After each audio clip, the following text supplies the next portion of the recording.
Buenas. Nos encontramos en la Universidad Externado de Colombia con el señor rector de esta importante, si no es la primera universidad que tiene Colombia en cuanto a la parte educativa. Entonces contamos con el doctor Juan Carlos Henao, quien es el rector. Doctor, para mí es un placer estar en su despacho y tener esta entrevista tan importante para el Ministerio del Congreso de la República. Cuéntanos un poquito, doctor Juan Carlos, un perfil de su hoja de vida. Bueno, lo primero es agradecerles realmente la visita de ustedes, porque la difusión que se hace con todos los alcaldes, ¿cierto?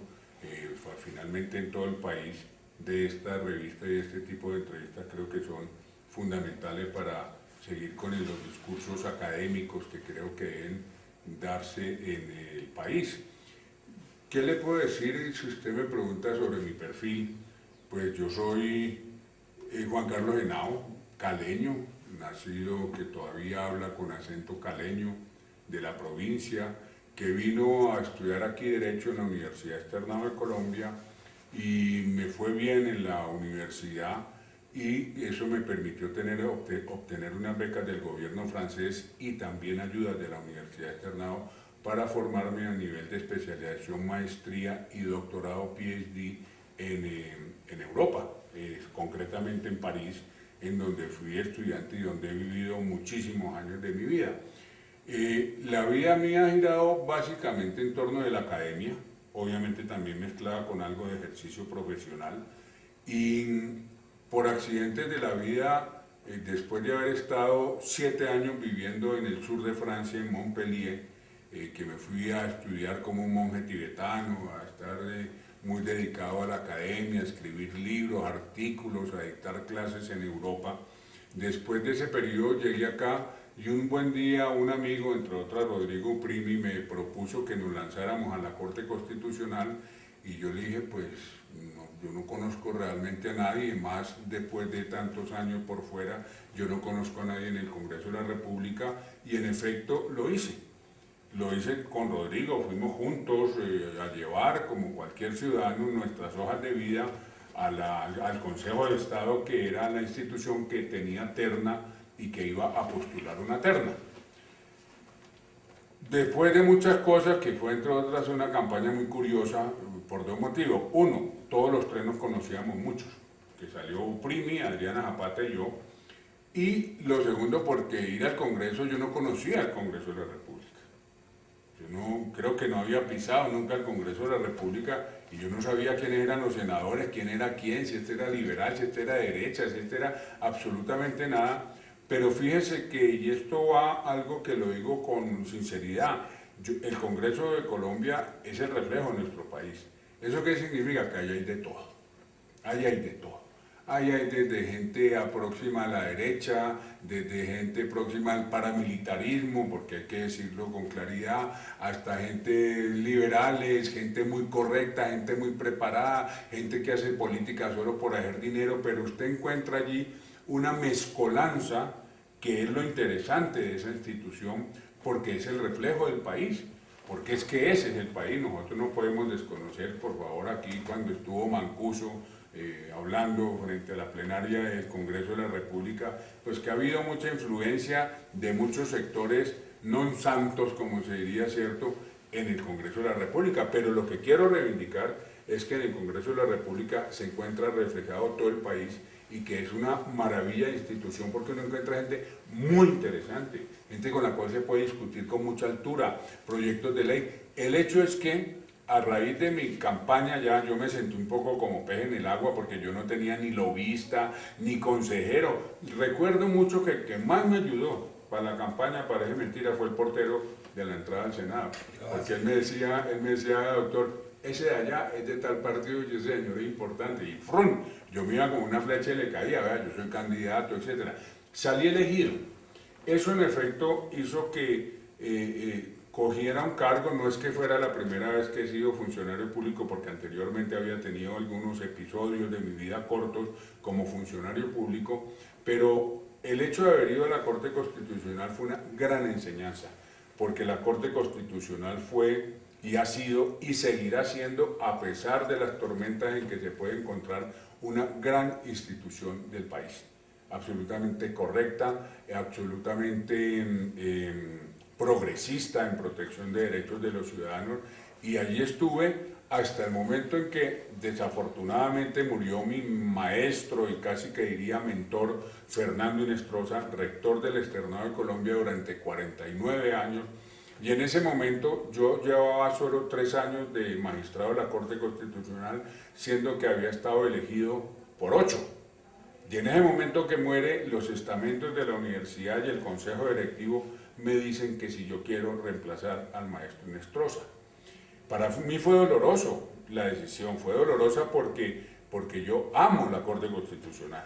Era una institución donde yo me sentía a mis anchas, a cabo de 3 años ya estaba cogiéndole mucho el swing a todo el discurso constitucional, pero la vida se presenta a veces como uno no quiere. A mí me hubiera gustado haber estado mínimo 2, 3 años más en la Corte Constitucional, pero pues era una obligación, y yo creo que el país entendió perfectamente la retirada mía, una obligación con mi alma mater y sobre todo con mi maestro Fernando Inestrosa. Yo sentía que no lo podía traicionar. Es decir, si la universidad me está diciendo, doctor Henao, usted es la persona que debe continuar con el legado de Fernando Inestrosa, yo no podía decir que no. Me era imposible decir que no, porque era traicionar a mi casa, era traicionar a mi alma mater. Y ya había hecho aportes a la jurisprudencia, habíamos tomado decisiones muy importantes y en ese momento cambio el rumbo de mi vida y me vengo a esta universidad donde estoy actualmente. Doctor Henao, pues usted escoge o lo escogieron para que llevara un legado muy importante, cual fue su maestro, el doctor Inestrosa. Hablemos un poquito más de la academia. Lo que es la academia, la gestión tan importante que tiene esta universidad. Hablemos de gestión, doctor Tengalanti. ¿Qué gestión va a hacer en el futuro?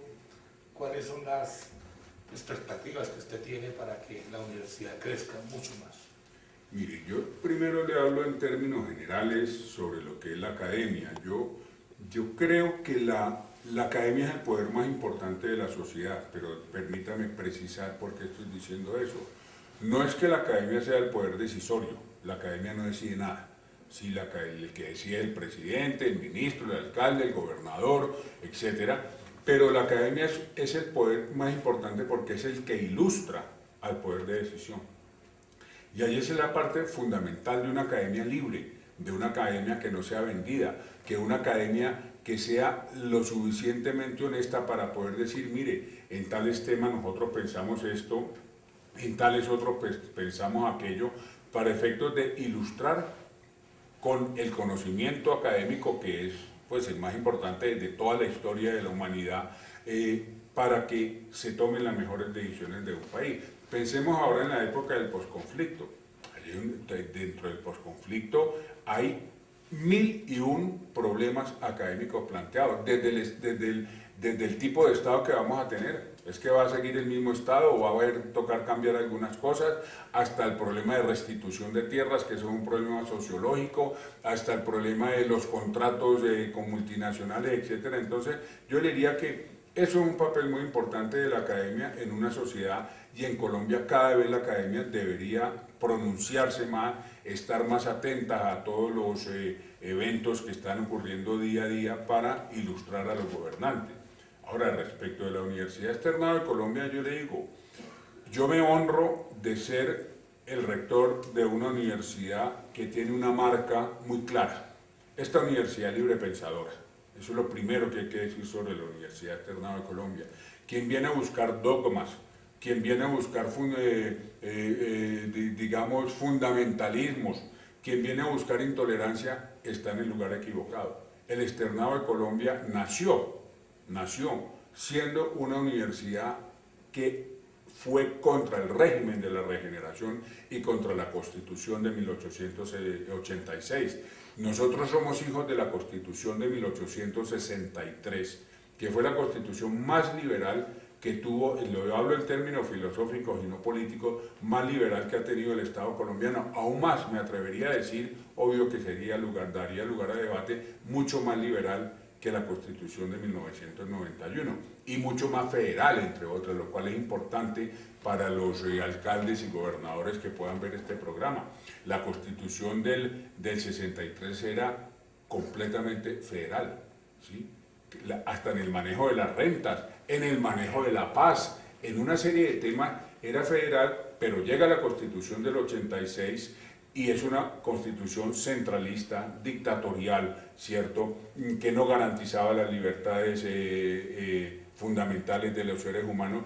Y en ese momento, cuando llega Núñez al poder en 1886, un puñado de profesores que habían sido de la Nacional, algunos habían sido del Rosario mismo, se rebelan contra un punto de la Constitución de 1886 que obligaba que las universidades enseñaran el dogma católico como único dogma válido dentro de la nación.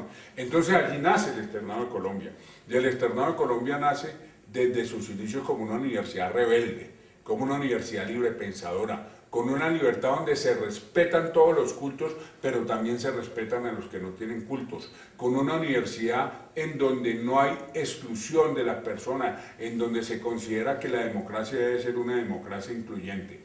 Entonces, esta universidad, que ha sido históricamente un faro democrático para el país, lo seguirá siendo, con su discurso de tolerancia, con su discurso de interculturalidad, con su discurso de pluralismo, porque eso es lo que define la marca de la universidad. Doctor Henao, hablamos un poquito de la universidad tal como es. ¿Cuántas facultades tiene la universidad? Y hablemos de la tecnología. ¿Va a la vanguardia? ¿Está atento de la tecnología? Cada facultad que usted preside, que es rector. Mire, nosotros tenemos 10 facultades.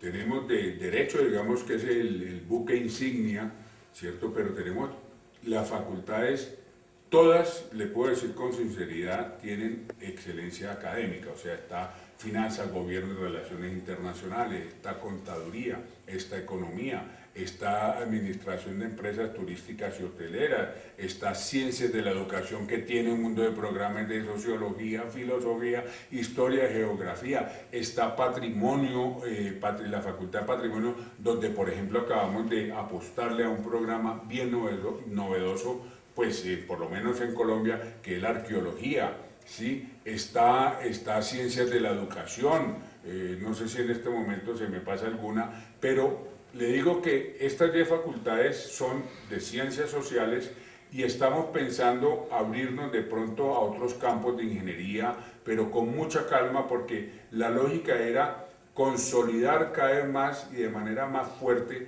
lo que era lo que teníamos.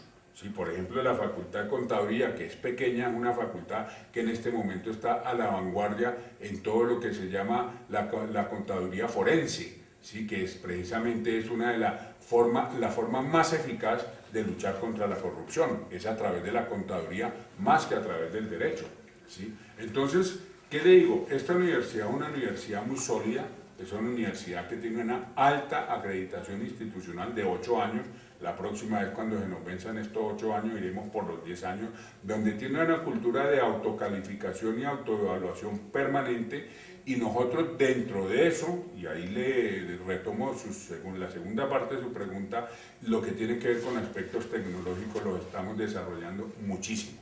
Muchísimo, le digo, aquí tenemos un sistema bastante potente de la parte de infraestructura en informática, pero estamos haciendo ya mucho todo lo que es los desarrollos de e-learning, ¿sí? En donde se están haciendo cursos virtuales. Por ejemplo, en este momento tenemos una maestría en Derecho Tributario para toda América Latina, donde se está mezclando la parte presencial con la parte virtual, y nosotros somos conscientes que el futuro de la universidad va a estar muy marcado por los desarrollos tecnológicos. Es decir, y eso lo veo hasta para decírselo a los señores alcaldes y a la gente de provincia, ¿cierto?, que lo digo con honor, miren ustedes todo ese tema de las ciudades inteligentes. El tema de las ciudades inteligentes ya está suponiendo todo el estudio de los desarrollos tecnológicos para la gestión de un buen gobierno. Eso, por ejemplo, aquí nosotros tenemos un departamento muy grande sobre ciudades inteligentes y sobre manejo virtual de la política, ¿sí? Pero hablándole del externado en concreto, nosotros tenemos aquí todos los juguetes, desde conferencias internacionales que se hacen, tenemos salones adaptados, no hay un salón de la universidad que no tenga posibilidad de proyectar, de colocar internet, de que se pongan películas, etcétera. Todos los salones están equipados con estos desarrollos tecnológicos. Estamos metiéndonos mucho en el campo de los libros en PDF, estos libros, ¿cómo se llaman? En este momento se me olvida, que son estos libros que se venden a través de Amazon.com, ¿cierto? De libros digitales es el nombre. Estamos muy metidos en desarrollo. La biblioteca, ese es otro campo que es fundamental en temas tecnológicos. Usted hoy en día no puede tener una biblioteca si no tiene bases de datos y compra bases de datos mayúsculas, grandísimas, ¿cierto?, que le permitan a los estudiantes hacer su investigación. Estamos haciendo una reforma que terminamos en 15 días de la biblioteca, donde van a haber 14 salones para los estudiantes, precisamente con posibilidad de irse a estudiar con esas bases de datos. Es decir, lo tecnológico para la Universidad Externa de Colombia es uno de los puntos fundamentales, y para la rectoría. Hay conciencia clara de que una universidad hoy en día no se puede desarrollar académicamente si no tiene un soporte tecnológico de punta. Señor rector, ¿qué facultad tiene la Universidad Externado de Colombia de insignia y qué se requiere para ser alumno del Externado de Colombia? Mire, yo le diría que la más tradicional facultad, digamos la más potente en número de estudiantes, es la Facultad de Derecho. Eso no quiere decir necesariamente que sea la mejor, porque hay muchísimas que son excelentes, aún más, prácticamente todas son excelentes. Entonces yo en eso le diría que si bien Derecho es la más importante, hay otras facultades que son igualmente buenas y son prácticamente, le diría, todas. Pero cuando usted me pregunta de lo de qué otras facultades... ¿Cuál es la insignia de la facultad? La insignia, más que de la facultad, es de la universidad, porque es que la universidad es la marca que yo le decía. La insignia de la facultad más importante que tiene es Derecho, sin lugar a dudas, por número de estudiantes, ¿cierto? Por departamentos, por número de profesores, por número de PhD en la facultad. Piense usted que solo en la Facultad de Derecho tenemos 86 doctores PhD, ¿sí? Lo cual creo que es récord en términos de universidades. Pero entonces, yo digo, la insignia es esa en lo que tiene que ver con la facultad, pero lo importante es resaltar que es una universidad que tiene una marca global. Doctor Henao, hablemos un poquito sobre su anterior trabajo constitucional. ¿Qué proyectos importantes usted impulsó y en este momento cómo ve esa gran corporación desde el punto de vista óptico suyo? Mire, yo no voy a entrar ahorita a darle ninguna declaración sobre los temas puntuales que están ocupando la Corte. Yo creo que la Corte Constitucional es, en efecto, la creación más importante, junto con la tutela, porque van aparejados, de la Constitución del 91. Creo que la Corte Constitucional ha sido, es y será, tengo la certeza, una gran defensora de los derechos del ciudadano a pie. Que haya problemas en unos determinados momentos, eso es otra cosa sobre lo cual no me voy a pronunciar, pero creo que dentro de las cosas que hace una Corte Constitucional, dentro de las decisiones que toma, hay decisiones fundamentales en todos los términos. En términos de ética social, fíjese usted todos los temas de eutanasia, de aborto, de matrimonios igualitarios, esos son temas fundamentales para una sociedad, pero también se tocan temas decisivos como pueden ser todo lo que tiene que ver con el presupuesto general de la nación, que la Corte tiene un control sobre eso, en lo que tiene que ver con el federalismo, hasta dónde van las relaciones entre centro y periferia, eso también lo toma la Corte Constitucional. Y yo creo que la decisión más importante que ha tomado la Corte en su historia fue precisamente el caso de la segunda reelección del presidente Uribe. Esto para decirle cómo esta Corte Constitucional es una Corte Constitucional que ha tenido unos papeles fundamental en temas como, por ejemplo, ahora lo puede estar teniendo con el proceso de paz. Vamos a estar en manos de la Corte Constitucional para el proceso de paz.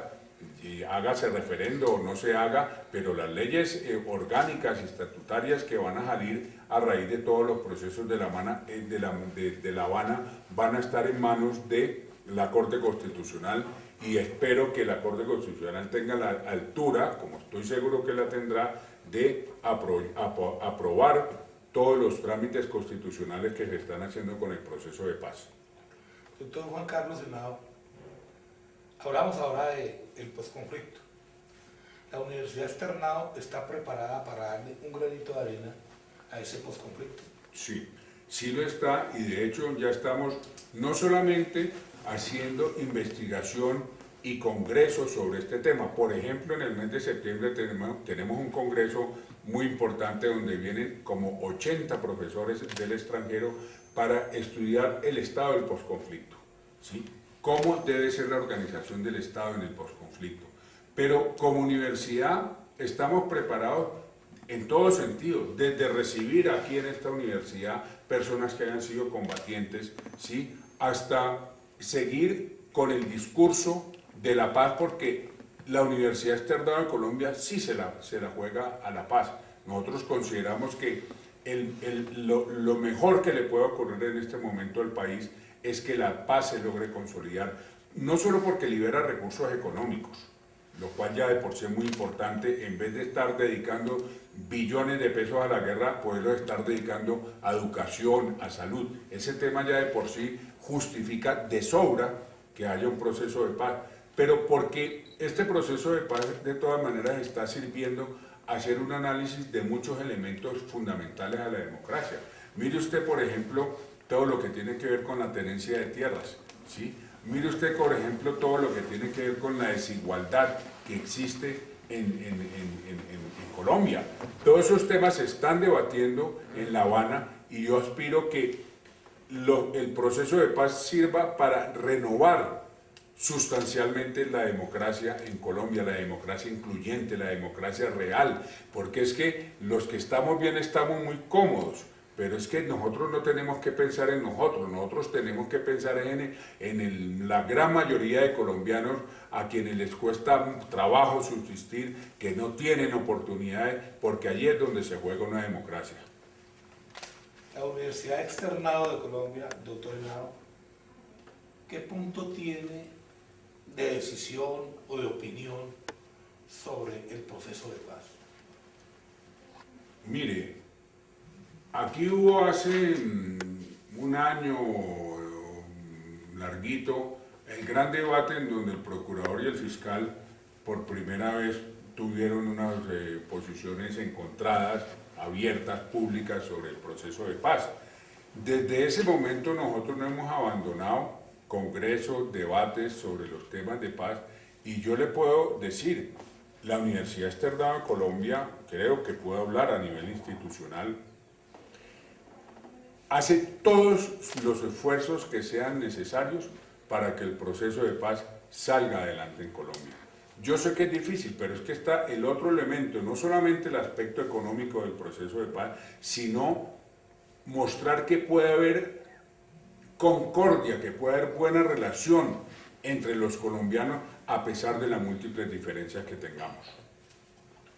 Señor rector, como una última pregunta, ¿Colombia cómo se encuentra educativamente en la academia ante el mundo? ¿En qué posición usted ve que estamos nosotros los colombianos? Mire, eso va a depender del análisis que usted haga. Si usted lo hace en términos de acceso de la gente y de la población colombiana a la universidad, estamos mal. Estamos mal porque la universidad pública no da abasto, y porque la universidad privada tampoco da abasto, y además es pagando, y hay mucha gente que no tiene la forma de sufragar una matrícula de 4 millones de pesos al semestre, de 3 millones, de 5, ni hablar de las otras que son todavía mucho más caras. Entonces yo le diría que en términos generales estamos bastante regular en comparación con el mundo. Usted ve países como Francia, por ejemplo. Francia está en una cobertura del 100%. Allá, un pelado de 17 años, 16, 18, sale y tiene universidad gratuita, el Estado se la garantiza. Nosotros estamos lejos de eso en Colombia. Pero si usted lo mira desde otro lado, ¿cuál es el problema? Las universidades aquí son muy desiguales. Hay universidades muy buenas y hay universidades muy malas. Entonces, eso hace que las universidades que son muy malas, que irán subiendo poco a poco su nivel, tienen que empezar a aportar más. Pero lo que yo sí le puedo decir es que las universidades que están en el top de las universidades colombianas dan un muy buen nivel académico. O sea, un egresado de los Andes, de la Nacional, del Valle, de la Antioquia, de la Javeriana, del Rosario, por decir solo mencionar, de AFIT, de ICESI, sí, salen al exterior y no es que tengan mucho digamos, no es que salga más preparado. Nuestros estudiantes cuando van al extranjero a hacer maestrías, a hacer doctorado, están de tú a tú con la gente. Entonces, eso depende realmente del nivel en el cual se encuentra la universidad en concreto. Como académico, como rector de la universidad externado, si no es la mejor del país, ¿qué mensaje usted le deja a estos muchachos que vienen a estudiar sus carreras superiores? ¿Qué mensaje le daría usted, doctor Juan Carlos Henao, a esas generaciones futuras que quieren ingresar no solamente al externado, sino a diferentes universidades del país? Mire, yo lo primero que le diría es optimismo. Optimismo. Yo soy consciente que hay muchos motivos para uno ser pesimista. El deterioro ambiental, la falta de oportunidades para todo. Pero la mente, el ser humano debe ser optimista. El ser humano debe creer en la perfectibilidad humana. El ser humano debe pensar que vamos hacia adelante, y de hecho en Colombia percibo que en estos momentos hay optimismo en la población en términos generales. Perseverar en eso, siempre creer que uno, como decían en mayo del 68 en las revoluciones que hicieron los estudiantes, soñemos lo imposible, que soñando lo imposible uno logra coger muchas cosas de ese imposible y volverla realidad. Entonces, ese es el primer mensaje. El segundo, ética. Mucha ética, no a la corrupción, no a la corrupción. No hay cosa más hermosa en la vida que uno poderse morir mirando de frente y que uno pueda decir, escúlqueme, que yo no tengo ningún problema. Esa parte es fundamental porque Colombia es un país que tiene muchos índices de corrupción en todo lado. A veces hasta mover un papel de un escritorio a otro en una alcaldía hay que pagar una coima y eso es el colmo, eso no se vale. Porque si hay algo más antidemocrático que la misma guerra y la exclusión es la corrupción. La corrupción es en sí misma antidemocrática porque coloca al Estado en la lógica mercantil de que todo se compra y todo se vende. Entonces ya para qué estudiar, ¿me explico? Ahí, ¿para qué estudio yo si yo ya sé que tal contrato lo van a dar a dedo o lo van a dar por corrupción? Entonces, ese es un segundo mensaje que yo le diría a la juventud: ética, principios. Y entre otras, minimalismo ético. Yo no soy una persona de grandes principios, tengo 3 o 4. Póngale usted, uno de ellos, no ser corrupto. ¿Sí? Con que uno tenga 3 o 4 principios, en vez de tener 300 o 500 principios, yo creo que se desempeña mejor en la vida. Pero eso sí, siendo coherente con esos principios que se escojan. Doctor, creo que es una de las mejores entrevistas que he tenido en la parte académica. Para mí es un honor estar en su despacho y espero que en otros escenarios nos volvamos a ver. Muchas gracias. Muchísimas gracias a usted, oye. Muchas gracias.